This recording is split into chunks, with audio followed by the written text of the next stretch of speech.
हाँ, हेलो बच्चों। इसके पीछे के क्लास में हम कई टॉपिक पर हम होमवर्क आपको दिए हैं, मैथमेटिक्स में दिए हैं, इसके पीछे और चले जाइए, आपको ज्योग्राफी में दिए हैं। हम आशा करते हैं कि वो आप टोटल होमवर्क बना लिए होंगे। और मैं सभी पेरेंट्स से ये निवेदन करूंगा कि अभी सारा जवाबदेही आपके ऊपर है होमवर्क बनवाने का। अगर कोई बच्चे, जब हम ऑफलाइन बच्चे जब आएंगे स्कूल, और स्कूल में जब बच्चे देखेंगे कि ये होमवर्क नहीं बना पाया है, ये हमारे वर्क को फॉलो नहीं किया है, तो सारी की सारी जवाबदेही हम ये सोचेंगे कि ये पेरेंट्स बच्चे को पढ़ाना नहीं चाहते हैं। सीधे तौर पे हम यही कहेंगे, क्यों? बच्चे आपके पास है। और अगर आप हमारे होमवर्क को पूरा कराते हैं तो निश्चित रूपेण ये हमें भी लगेगा, हमारे इंस्टीट्यूशन को लगेगा कि ये पेरेंट्स बहुत जागरूक हैं और हम लोगों में कमी है। तो ये क्लियर हो जाएगा, ये लॉकडाउन में बहुत सारी बातों का और क्लियर होगा कि पेरेंट्स कितने जागरूक हैं और हमारे स्कूल कितने जागरूक हैं। तो आई होप कि आप होमवर्क पूरा कराएंगे। ये पेरेंट्स को हम बता रहे हैं, ये पेरेंट्स से हमारा निवेदन है। तो चलिए बच्चों, अब बच्चों के लिए क्लास है कि आपको हम जो बताने जा रहे हैं वह सेल एक टॉपिक है। सेल, तो आप जान लीजिए कि सेल का जो निर्माण, ये सेल का जो खोज किया, ये रॉबर्ट हुक ने किया। सेल का इन्वेंशन वो रॉबर्ट हुक ने किया था। और सेल जो है वह लिविंग स्मॉलेस्ट लिविंग पार्ट है, वह कंप्लीट एक पार्ट है सेल, और वो सबसे स्मॉलेस्ट पार्ट कहलाता है। जैसे कोई बॉडी है, कोई लिविंग बॉडी है, चाहे वो प्लांट्स बॉडी हो, चाहे वो एनिमल बॉडी हो, चाहे वो ह्यूमन बॉडी हो, वो कोई भी लिविंग बॉडी है, तो उसका सबसे स्मॉल लिविंग पार्ट अगर है तो वह सेल है। ये बात दिमाग में आप बैठा लीजिए। अच्छा, सेल को फंक्शनल और स्ट्रक्चर भी इसको कहा जाता है कि सेल किस प्रकार से ये होता है। सेल का मेन फंक्शनल, क्यों इसको फंक्शनल और स्ट्रक्चर पार्ट बोला जाता है सेल को? काहे कि ऐसा क्वेश्चन आपसे पूछा जाएगा कि अच्छा बताओ कि वह लिविंग स्ट्रक्चर कौन है, लिविंग स्मॉल पार्ट कौन है जो स्ट्रक्चर को भी देता है और वह फंक्शन से जुड़ा हुआ है, फंक्शनल है। तो आप फंक्शन पहले समझिए कि फंक्शन क्या है।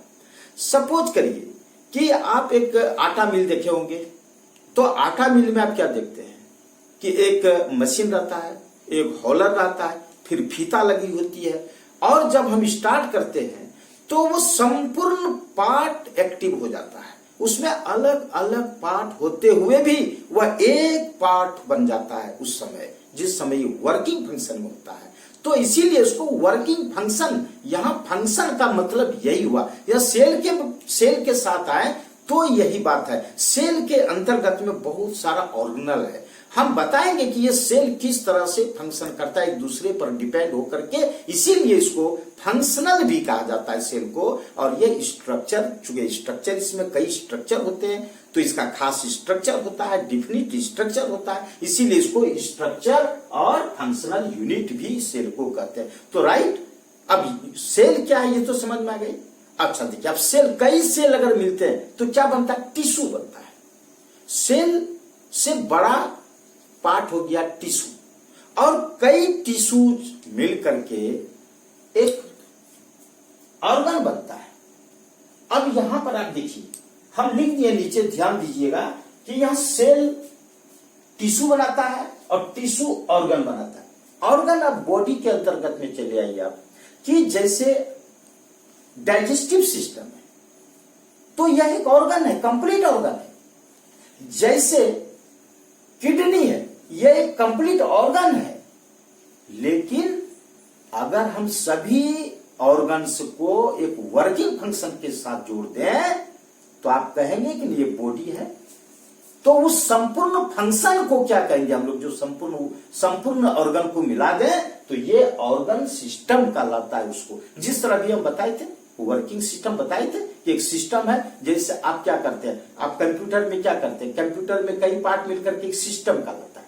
उसमें कई वर्किंग पार्ट होता है और कई छोटा छोटा पार्ट मिलकर के एक सिस्टम कहलाता है। उसी प्रकार का कई ऑर्गन जब बॉडी का मिलता है तो वह ऑर्गन सिस्टम कहलाता है, और जब ऑर्गन सिस्टम मिलकर के तब कोई बॉडी बना लेता है, वह कंप्लीट बॉडी हुआ, वह सबसे बड़ा पार्ट हो गया किसी भी लिविंग ऑब्जेक्ट का, लिविंग थिंग का, चाहे एनिमल हो, चाहे ह्यूमन हो, चाहे वो प्लांट्स हो, ये सब का। तो राइट, तो सेल किस तरह से बढ़ते बढ़ते बढ़ते बढ़ते बॉडी का रूप धारण कर लेता है, अब इसे समझाने की जरूरत नहीं है। ये आप रट करके, आप याद करके, दिमाग में आप लिखे हैं, आप उतार करके, हम ये क्वेश्चन, कई क्वेश्चन इसके साथ राइज करेगा। हम पूछेंगे कि सेल को किस तरह से स्ट्रक्चर और फंक्शनल यूनिट कहते हैं, ये पूछेंगे, फिर आपको जवाब देना है।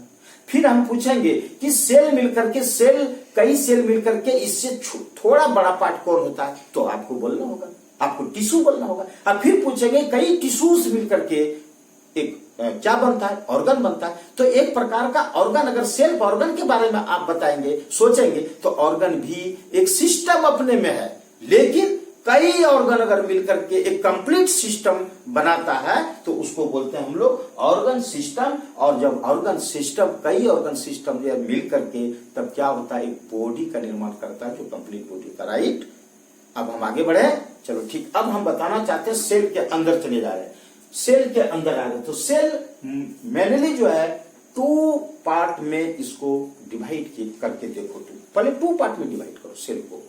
तो सेल का एक पार्ट मिलेगा जो कि बाहर का बाउंड्री कहलाता है, जो बाउंड्री कहलाता, जो कि सेल का ऊपरी कवच कहो उसको, उस ऊपरी घेरा कहो उसको, ऊपरी पर्दा कहो उसको, वह क्या है, वह उसका नाम है सेल मेम्ब्रेन। तो सेल मेम्ब्रेन जो है वह क्या है, आप समझ में आ गए बात, कि सेल जो है वह एक बाहर से, एक सेल जो है एक आवरण से, एक स्ट्रक्चर, एक खास मेम्ब्रेन उसको बोलते हैं, वो ऊपरी परत को हम लोग बोलते हैं सेल मेम्ब्रेन। तो ये सेल मेम्ब्रेन के बारे में और कुछ भी नहीं है, ये समझ में। हालांकि आगे की क्लास में हम आपको बताएंगे कि सेल मेम्ब्रेन किन किन एलिमेंट से मिलकर के बना है, ये भी बताएंगे, लेकिन अभी आपका काम का चीज नहीं है, वो आगे की क्लास में बताएंगे। तो चलिए, अब सेल मेम्ब्रेन हो गया। अब चलाइए सेल के अंदर। तो सेल के अंदर संपूर्ण पार्ट सब कुछ मिला दो उसमें कई चीज मिलेगा, इसमें कुछ लिक्विड फॉर्म मिलेगा, कुछ प्लाज्मिक फॉर्म मिलेगा, कुछ और दानेदार फॉर्म मिलेगा, कुछ स्ट्रक्चर बॉडी मिलेगा, सब मिला दो उसमें, सेंटर मिलेगा, न्यूक्लियस मिलेगा, सब चीज मिला दो। तो उसके अंदर जितनी भी पार्ट मिला करके कोई खास नाम होगा ना उसका, उसको अंदर के बात को एक बात में कैसे बोलेगा, तो उसी का नाम है साइटोप्लाज्म। अगर आपसे पूछा जाए कि व्हाट इज साइटोप्लाज्म, तो क्या जवाब देंगे आप? साइटोप्लाज्म सीधा है कि कोई भी सेल है, तो सेल जो है वह किस चीज से, सेल मेम्ब्रेन से बना हुआ, सेल मेम्ब्रेन ऊपरी परत है, और उसके सेल मेम्ब्रेन के अंदर जितनी भी चीजें हैं वो सभी का एक नाम है, वह है साइटोप्लाज्म। तो साइटोप्लाज्म क्लियर हो गया। अब साइटोप्लाज्म चले आए, मतलब सेल के अंदर हम घुस गए। अब आप सेल के अंदर जब हम आ गए, सॉरी प्रोटोप्लाज्म, अब ये सेल के अंदर हो गया प्रोटोप्लाज्म, नॉट साइटोप्लाज्म नहीं, प्रोटोप्लाज्म। अब प्रोटोप्लाज्म जो है वो अंदर का संपूर्ण बात है, जो जिसको हम लोग साइटोप्लाज्म बोल रहे थे, साइटोप्लाज्म नहीं, साइटोप्लाज्म उसके अंदर का, प्रोटोप्लाज्म के अंदर का है। तो अब प्रोटोप्लाज्म क्या है, वो 2 पार्ट में बटा हुआ, एक साइटोप्लाज्म और एक न्यूक्लियस। तो ये न्यूक्लियस देखिए, फिगर आप देखिए यहाँ पे, ये न्यूक्लियस इसके अंदर। तो ये जो है, ये जो न्यूक्लियस है, ये आप खास बात जान लीजिए कि अगर वो एनिमल पार्ट है, ह्यूमन बॉडी है, तो यह न्यूक्लियस सेंटर में होगा। लेकिन अगर ये कोई प्लांट है, तो ये प्लांट में जो न्यूक्लियस होता है उसका कोई फिक्स प्लेस नहीं होता है, लेकिन वो सेंटर से हट के होता है। अब उसके पीछे रीजन है, क्यों सेंटर से हट जाता है, उसके पीछे रीजन है, वो हम आगे के क्लास में बताएंगे क्यों हटता है। लेकिन अभी आपको ये समझना होगा कि सेंटर में कौन होता है और सेंटर से हट करके कौन होता है, ये आपके दिमाग में पहले बैठा लो।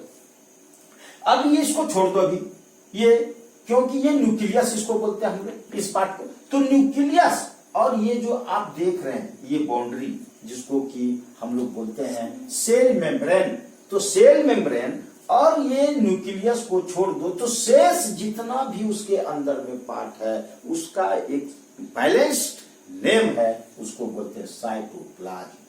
तो अब आप समझ गए होंगे कि अगर हम प्रोटोप्लाज्म बोलेंगे तो उसके अंतर्गत में साइटोप्लाज्म और न्यूक्लियस दोनों पार्ट मिला करके संपूर्ण भाग को हम प्रोटोप्लाज्म बोलेंगे, ये प्रोटोप्लाज्म बोलेंगे। और अगर हम साइटोप्लाज्म आपसे पूछेंगे तो क्या कहेंगे? यही कहेंगे कि सर प्रोटोप्लाज्म के अंदर में न्यूक्लियस को छोड़ दीजिए और उसके बाद जितना भी बात है उसको हम साइटोप्लाज्म कहते हैं, राइट। अब चले आओ भाई, साइटोप्लाज्म तो हम लोग ये पार्ट हम जान गए। अब इसको थोड़े समय के लिए अभी इसको भूल जाओ। अब ये देखो एक एक करके ये क्या क्या, जैसे इसका ये फिगर स्ट्रक्चर हम अलग से बताएंगे।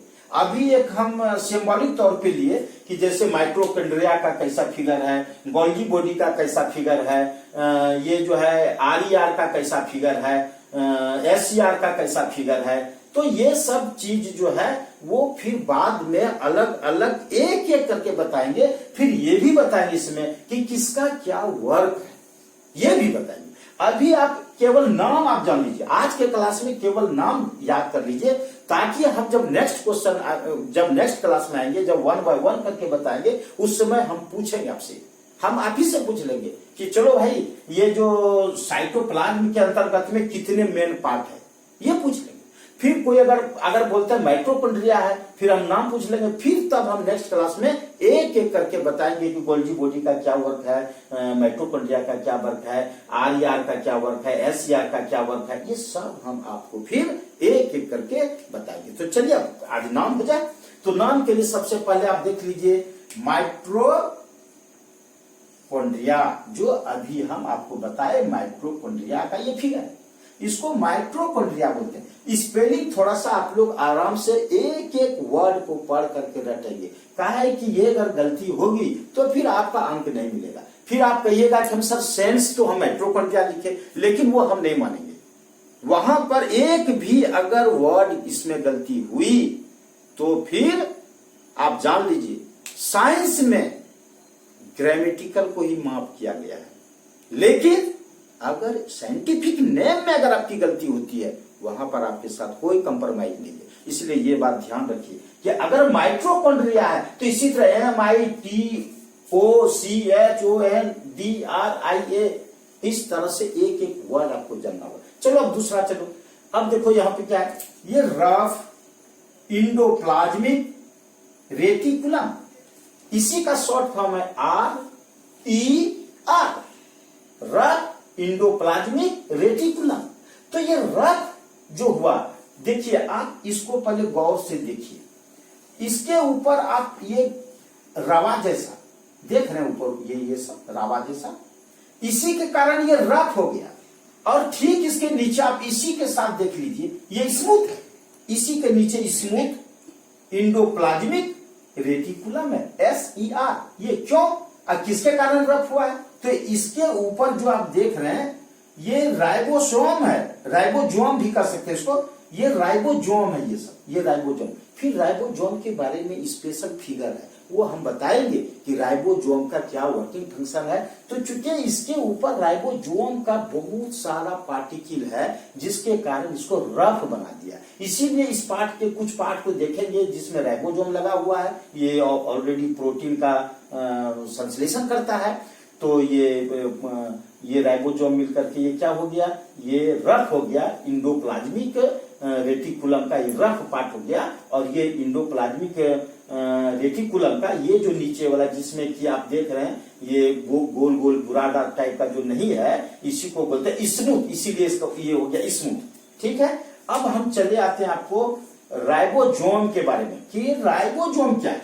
तो राइबोसोम अभी बताए कि ये जो ऊपर जो आप देख रहे हैं जिसके कारण रफ बन गया ये राइबोसोम है। इसके बारे में हम आगे क्लास में बताएंगे, विश्लेषण करेंगे। फिर आप गोल्गी बॉडी के बारे में देख लीजिए कि ये गोल्गी बॉडी क्या है। हालांकि कहीं कहीं गोल्गी बॉडी भी है उच्चारण में, लेकिन गोल्गी बॉडी भी आप उच्चारण कर सकते हैं। यहाँ गोल्गी बॉडी जो है ये आप देख रहे हैं ना, ये थैला के ऊपर थैला, बोरा के ऊपर बोरा रखा है ना, तो ये इसी तरह तह के ऊपर तह के ऊपर तह, जैसे मान लीजिए सीमेंट का बोरा रखते हैं तो एक बोरा के ऊपर दूसरा बोरा, तीसरा बोरा, चौथा बोरा रख देते हैं। तो वह ठीक उसी प्रकार का ये गोल्गी बॉडी होते हैं जो इस तरह शेप में लेयर बाय लेयर रहते हैं। तो ये गोल्जी बॉडी है, इसका वर्किंग फंक्शन फिर हम बताएंगे एक एक करके। उसके बाद है वैक्यूल। ये वैक्यूल है, तो वैक्यूल इसी में एक छोटा छोटा पार्ट होता है वैक्यूल। हालांकि यहाँ पे वैक्यूल को जो है अगर हम दो पार्ट देखिए, एक एनिमल पार्ट देखिए और एक प्लांट्स पार्ट, तो ये वैक्यूल प्लांट्स पार्ट में बड़ा होता है और एनिमल में स्मॉल होता है वैक्यूल। तो इतना स्मॉल होता है कि उसको कई बुक में आप देखेंगे कि वैक्यूल का चित्र दिया ही नहीं, वैक्यूल का फिगर आपको मिलेगा ही नहीं, लेकिन वैक्यूल है। चूंकि जो एनिमल्स ग्रुप है, जो ह्यूमन ग्रुप है या फिर इस प्रकार का ग्रुप है जो कि प्लांट से अलग है, उसमें वैक्यूल का वर्क ही नहीं है। तो वर्क ही नहीं है, जिसके कारण जो है वैक्यूल एकदम सिमट करके बहुत छोटे फॉर्म में आ गया, चूंकि उसका वर्किंग फंक्शन 0। लेकिन आप चले ये प्लांट में उसका बहुत बड़ा महत्व है। अच्छा, इतना इसी के कारण वैक्यूल ही इतना बड़ा बड़ा होता है, जिसके कारण इसको सेंटर से हट जाना पड़ता है। जो अभी हम बताए कि अगर इसी सेल को अगर आप प्लांट्स में आप देखें, तो प्लांट्स में क्या बोले, सेंटर में रहता है, नहीं बोले सेंटर से हट जाता है, इसी के कारण हट जाता है। इतना बड़ा बड़ा वैक्यूल होता है, इसके कारण साइड हट जाता है। तो उसमें वैक्यूल का बहुत बड़ा फंक्शन है, वो हम आगे क्लास में बताएंगे स्पेशल वैक्यूल के बारे में कि वैक्यूल का कैसा फंक्शन होता है। अब आप चले आइए कि लाइजोसोम क्या है। तो लाइजोसोम क्या है, यह जो एक छोटा छोटा आप देख रहे हैं एक पार्ट, ये लाइजोसोम है, ठीक ना। फिर आप चले लाइजोसोम के बाद आप चलाइए सेंट्रोसोम। तो सेंट्रोसोम यहाँ बड़ा फिगर आप जो देख रहे हैं, ये सेंट्रोसोम का है। इसका खास क्या है, सेंट्रोसोम में ये छड़नुमा होता है, ये मतलब कई रेशे के आकार का और एक दूसरे पे वर्टिकली, जैसे रेशा पुंज, ऐसे ढेर सारा इधर से आया है, ढेर सारा इधर से गया है, तो ये एक दूसरे पे वर्टिकली होता है। ये है आपका, ये क्या बोले, सेंट्रोसोम बोलिए, ये सेंट्रोसोम होता है। अच्छा, ये सेंट्रोसोम होता है, ये किस में होता है, ओनली एनिमल्स में होता है, ये ख्याल रखिएगा। काहे कि कई क्वेश्चन ऐसा आएगा कि आप इसको क्लासिफिकेशन करके बताइए कौन सा पार्ट केवल एनिमल में होता है, तो उस समय आपको बोलना होगा कि सर ये सेंट्रोसोम जो होता है वो केवल एनिमल में होता है। ठीक उसी प्रकार का कुछ ऐसा पार्ट भी होता है जो केवल प्लांट्स में होता है। जैसे यहाँ पर देख लीजिए प्लास्टिड्स, ये प्लास्टिड जो है वो केवल एनिमल प्लांट्स में होता है प्लास्टिक पार्ट। अब ये 3 प्रकार के होते हैं, एक है क्लोरोप्लास्ट, एक है क्रोमोप्लास्ट और एक है ल्यूकोप्लास्ट। तो ये तीनों का फिर फंक्शन हम आगे की क्लास में बताएंगे। इस प्रकार से ये कंप्लीट हो गया साइटोप्लाज्म जो है इस पार्ट का। अब दूसरा है साइटोजोल। तो साइटोजोल क्या है, अब ये देखिए। सबसे पहले साइटोप्लाज्म के बारे में जो बोले कि आप इसको सेंटर को छोड़ दीजिए और इसका जो वाल है, बाहरी वाल जिसको हम लोग बोलते हैं सेल मेम्ब्रेन, इनको छोड़ दीजिए। तो इसके बीच का जितने भी छोटा छोटा मैटर है, छोटा छोटा ऑब्जेक्ट है, वो सभी ऑब्जेक्ट के बारे में आपको हम बता दिए। ये सारा ऑब्जेक्ट इसमें है। इसके अलावा भी आप इसमें जो स्पेस है, ये स्पेस जो है ये गाढ़ा चिपचिपा यानी लिक्विड प्लाज्मिक फॉर्म में, ये प्लाज्मिक फॉर्म में होता है, जिसको बोलते हैं हम साइटोजोल। साइटोजोल इसी का नाम है। तो एक क्वेश्चन ये भी हो सकता है कि सभी के सभी जो साइटोप्लाज्म के अंतर्गत में जो छोटा छोटा पार्ट है वो किसमें हैंगिंग कर रहा है, वो सभी हैंगिंग कर रहा है साइटोजोल में, क्योंकि चिपका हुआ है सब। साइटोजोल में क्या है, ये सब चिपका हुआ। साइटोजोल क्या एक जेली टाइप का होता है, उसी में सब तो पार्ट चिपका हुआ है। तो ये आपको क्लियर समझना होगा। तो हम समझ रहे हैं कि ये इधर वाला पार्ट साइटोप्लाज्म पार्ट, यानी ये जो न्यूक्लियस है, न्यूक्लियस और ये जो आपका सेल मेम्ब्रेन है, सेल मेम्ब्रेन के बीच का जितने भी पार्ट्स है वो आपका सब हो गया। अब आप चले आइए इसके बारे में, जिसको हम अभी छोड़ने के लिए बोले थे कि न्यूक्लियस को छोड़ दो। अब न्यूक्लियस के बारे में जानिए। ये न्यूक्लियस क्या है, न्यूक्लियस भी एक बाहर का एक मेम्ब्रेन होता है, उसको बोलते हैं न्यूक्लियर मेम्ब्रेन। तो न्यूक्लियर मेम्ब्रेन क्या है, वो न्यूक्लियस का शेप देता है और वह उसमें एक रंध्र होते हैं, छिद्र होते हैं हल्का हल्का और वह एक शेप, एक गोलाकार शेप देता है, ये वो होता है न्यूक्लियर मेम्ब्रेन। अब आप चले जाइए न्यूक्लियोप्लाज्म, उसके बाद है न्यूक्लियोलस, उसके बाद है क्रोमेटिन फाइबर। तो आप न्यूक्लियोप्लाज्म जानिए, न्यूक्लियोप्लाज्म जो है इसके अंदर ये जो है न्यूक्लियोप्लाज्म एक प्रकार का गाढ़ा चिपचिपा पदार्थ है जो न्यूक्लियोप्लाज्म कहलाता है। उसके बाद आप चले आइए न्यूक्लियोलस, ये जो इसके अंदर एक बिंदा ऐसा आपको दिखाई पड़ रहा है, छोटा ऐसा, तो वह जो छोटा ऐसा है वह है न्यूक्लियोलस, इसको ध्यान दीजिए। उसके बाद क्रोमेटिन फाइबर, तो ये जो आप टेढ़ा टेढ़ा देख रहे हैं ना गुच्छा के आकार का, ये क्रोमेटिन फाइबर है। फिर ये क्रोमेटिन फाइबर का बहुत बड़ा महत्व है, ये आगे चल करके हम बताएंगे कि क्रोमेटिन फाइबर जो है वो किस तरह जीन में कन्वर्ट करता है, और वो जीन जो है वो किस प्रकार का जो 24 जोड़ा में पाया जाता है, ये सब हम आगे आपके क्लास में बताएंगे। तो इस प्रकार से हम आज आपको होमवर्क दे रहे हैं और एक एक चीज का स्पेलिंग पूछेंगे, एक एक चीज का हम प्रोनाउंसिएशन पूछेंगे और उसका फिगर बनाने देंगे। तो आप, और ये जो अभी आप देख रहे हैं ना, इसका फिगर हम अभी भेज देते हैं, हम अभी कहीं किताब से या नेट से निकालते हैं और नेट से निकाल करके या आपके बुक वाला जैसे भी होगा इसको भेज देंगे। ये फिगर बनाने के लिए आप अभ्यास करिए, ताकि ये फिगर परीक्षा में हम पूछेंगे कि सेल का स्ट्रक्चर बनाओ, फिर वो कंप्लीट बनाना होगा। और फिर क्या, ये अलग अलग स्ट्रक्चर के बारे में फिर बताएंगे, आप अपने बुक से देख लीजिएगा, सबका अलग अलग स्ट्रक्चर दिया हुआ है। और अपने से अगर थोड़ा बहुत पढ़ सकते हैं तो बढ़िया है, नहीं तो फिर जितना हम बताए उसको तो आप कंप्लीट कर लीजिए, और नहीं तो अब आपके पेरेंट्स को भी सुनना पड़ेगा आपके कारण। कंप्लीट, दैट्स ऑल, धन्यवाद।